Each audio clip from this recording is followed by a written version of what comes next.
Hai, Assalamualaikum warahmatullahi ta'ala wabarakatuh. Hari ini saya pun tak tahu nak labelkan apa yang berlaku di dalam parlimen.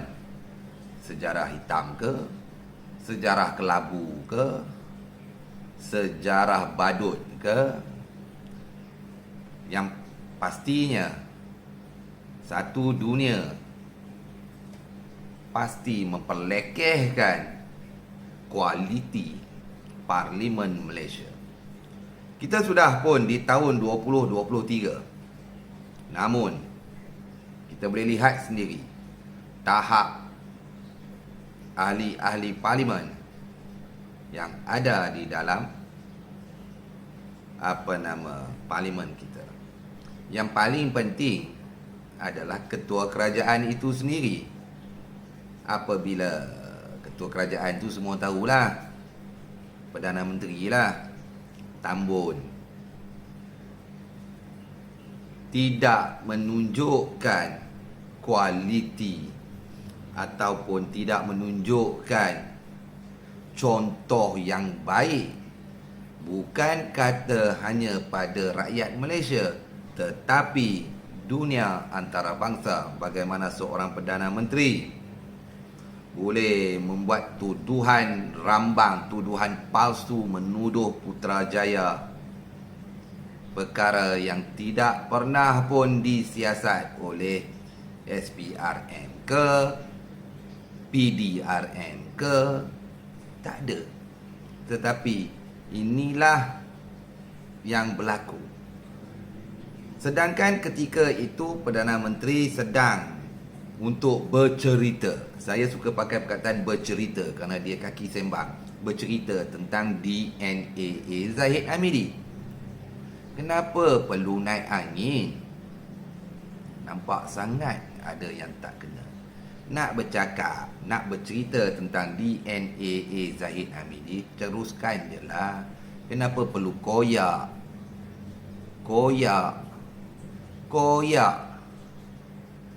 Sepatutnya seorang Perdana Menteri, ketua kerajaan, tenang, relax, chill, cool.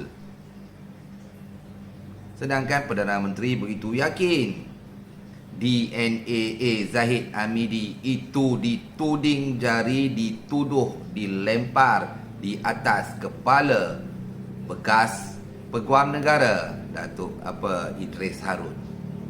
Jadi kenapa dia perlu gelabah? Kenapa dia boleh spin, boleh nak menyerang pula Putrajaya dengan tuduhan yang tidak masuk akal, yang tidak ada kena-mengena dengan Putrajaya? Apa yang diminta oleh Putrajaya untuk menarik balik kenyataan dan tuduhan itu, tuduhan palsu itu.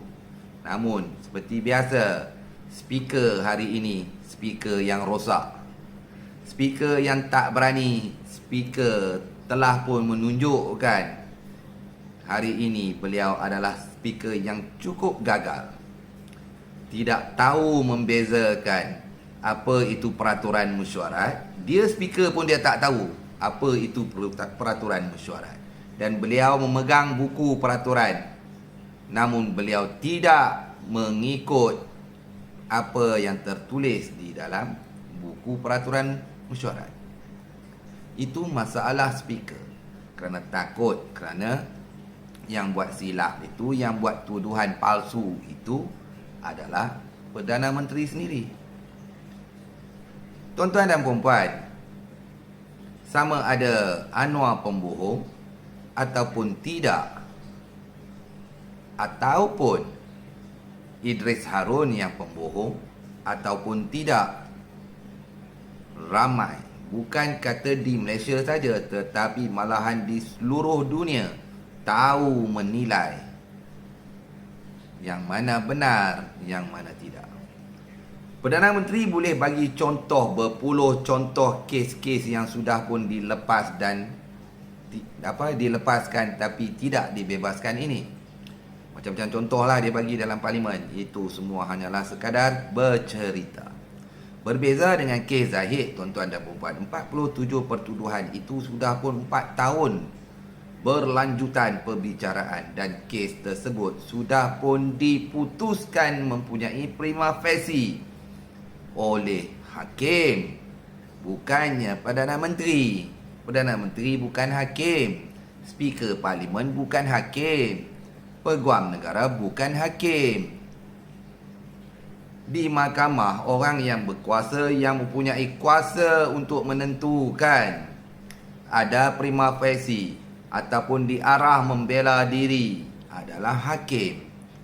Jadi, apa jua yang diperkatakan oleh Perdana Menteri di dalam Parlimen ataupun dilemparkan tuduhan itu ke atas kepala Idris Harun sekalipun, Hakim Mahkamah Tinggi sudah pun mengarah Zahid Hamidi membela diri.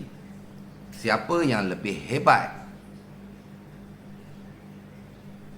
untuk menentukan, mengarahkan seseorang itu membela diri ataupun kes itu didapati mempunyai prima facie? Bukan Perdana Menteri, bukan Speaker Parlimen yang rosak tu, tetapi hakim, bukannya Idris Harun. Tetapi perkara itu sudah pun diselewengkan, dikona baring setelah lebih 4 tahun. Oh, kononnya Perdana Menteri kata, Peguam Negara kata bagi 11 perkara yang mempunyai asas. Apa, Hakim Mahkamah Tinggi tu tak reti fikir ke? Selepas 4 tahun baru Peguam Negara nak bagi tahu kononnya perlu digugurkan kerana mempunyai asas.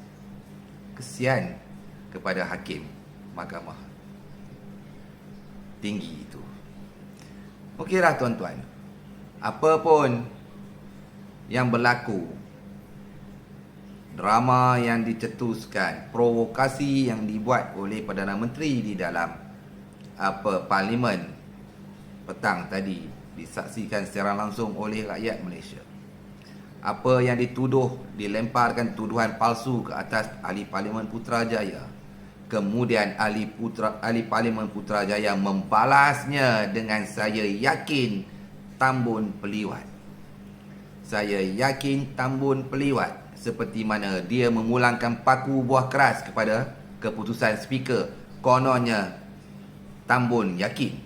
Jadi Ahli Parlimen Putrajaya berhak untuk memberi balasan dengan, ya, mungkin tak sedap didengar telinga, memalukan negara. Sedangkan kita sedang ketua-ketua kerajaan yang akan berhimpun di Pertubuhan Bangsa-Bangsa Bersatu. Dalam sehari dua lagi, kita didengar, dinyanyi, dilaungkan dengan saya yakin tambun peliwat.